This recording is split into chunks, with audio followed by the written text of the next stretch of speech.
حابة تحافظي على عمر الغسالة نتاعك ويعني تشد معاك بزاف وما تخسرلكش كل خطرة ليبان. تبعي معايا تشوفي. غادي ندير بروغرام، مثلا خيرت البرنامج هذا 45 دقيقة.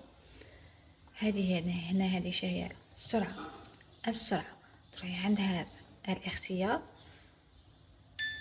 هنايا عندك عدة سرعات، كاين 800 دورة، كاين 1000، كاين 1200، 1400، 400 دورة، 600 دورة، 800 دورة، تعاود ترجع لل1000. المهم راه كاينه من 400 دورة حتى 1400 دورة. تيجي تخيري في هذه الحالة، خيري ماشي 1000، خيري 800، هذه المتوسطة، خيري 800 دورة. ما معناتها كي تجي الماشينه تعصر ما راحش تعصر لك بزاف الملابس، يعني تعصرهم شويه شويه، على خاطرش سرعه العصر هي اللي تخلي الماشينه تدور يعني بسرعه، وهذا الشيء هو اللي راح يهلك الموتور.